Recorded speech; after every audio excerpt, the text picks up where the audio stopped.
Hey my dudes, how's it hanging? It's your boy ZNF1 here.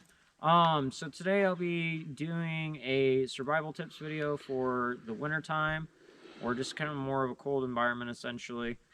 But now with that being said, let's go ahead and just hop right on into it.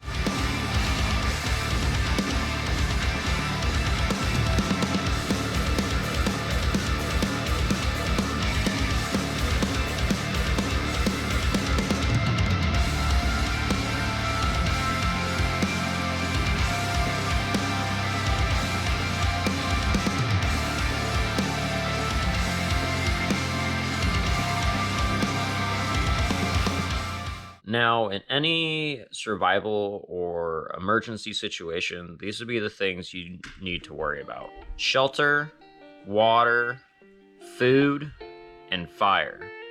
For short, we'll just go ahead and call it SWFF.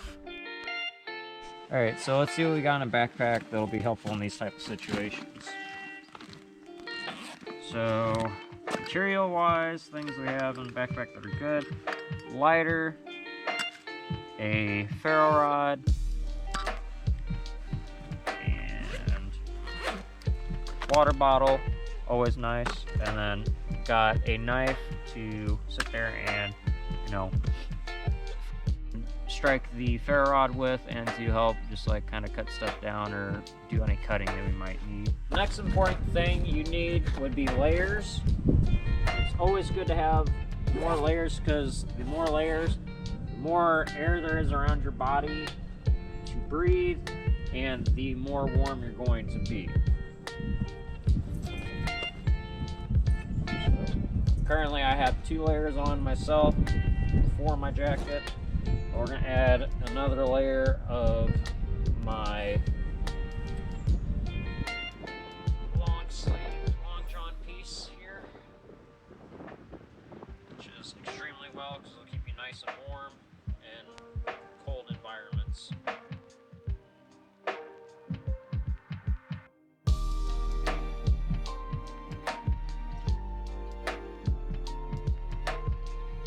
Now, given in situations like these, you want to make sure that you always have your extremities covered as much as possible. So your head, neck, wrists, and ankles are all places you want covered as best as possible. And it's really good in these situations if you have a pair of boots, especially ones that are like a size bigger, because if you have a couple of socks inside your pack or anything, you can layer up on your socks to keep your feet from being as likely to get frostbitten. So the next step will be, if you don't already have access to this or it's not nearby, to find shelter. Either look for an abandoned cave or like some sort of fallen tree trunk like what's kind of behind me here, to support like an A-frame structure or just a structure of some sorts you can make out of branches and like tree trunks and stuff like that.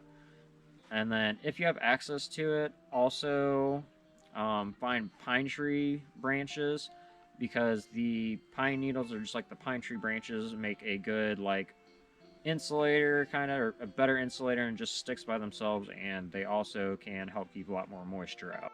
So essentially what you want to do is you want to sit there and kind of find some branches to essentially lay against the framing of the A-framed shelter and everything. So in my case here, we got the area that's already,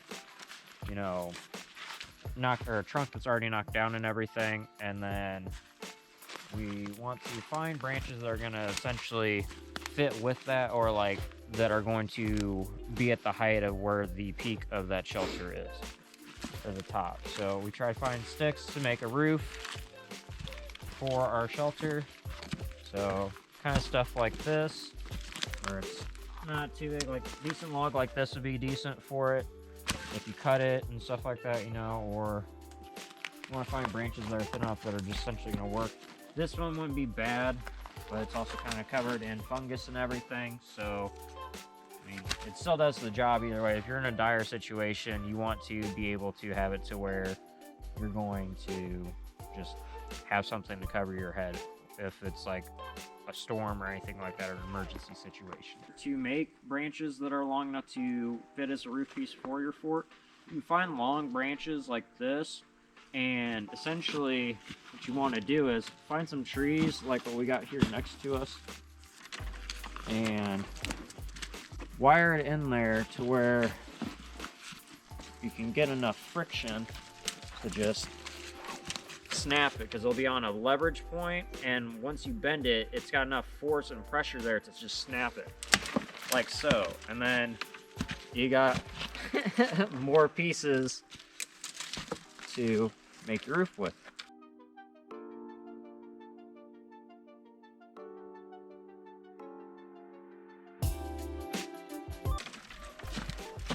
Now we got 3 pieces to use, essentially, where you can use this for firewood or whatever the case may be. So it's a good idea to use that leverage point if you find 2 trees close enough together to snap those long branches, so you're saving a lot more energy and conserving it for finding fire, food, etc., etc.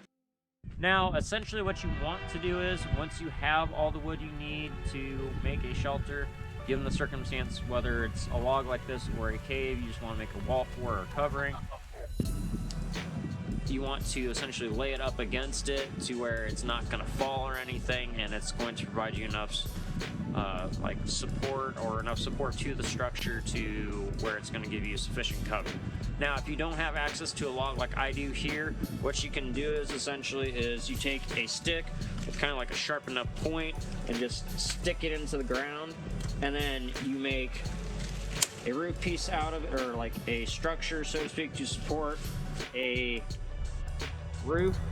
So like you want to make a cross on 2 different sides, so then you can lay out a piece, and then you can lay the sticks across next to it and just make a whole row of it, so you have an actual structure to support and just cover you temporarily. Now I'm going to show you guys how exactly you would build a fort in this circumstance.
Alright, and essentially once you have that done there, you're finished.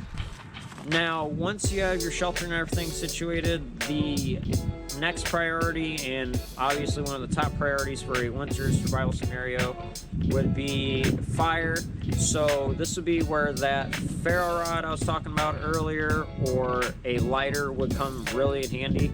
And then in addition to that, having some dry timber or like brush or anything really dry that you can find that's gonna be able to catch fire quickly in addition to having twigs and everything else and small sticks to start a small fire. Those would all be very, very crucial in these situations because those are going to keep you warm for extended amounts of time, which is the only way essentially you're going to survive grilling these given situations if you don't have much to keep you warm or it's extremely cold. Given an emergency situation where you need fire and shelter first, and you're not really starving or anything like that, I'd worry about food and water last. So generally you're going to have snow all around you. In this case it's kind of lacking, but in a very snowy and cold environment, or most winter environments generally, you're not a lot of snow around you, so you could sit there and just scoop snow up and put it inside a water bottle, and then what you can do is put it inside an inner coat pocket if you have it, and just keep it close to your body, which will melt the snow.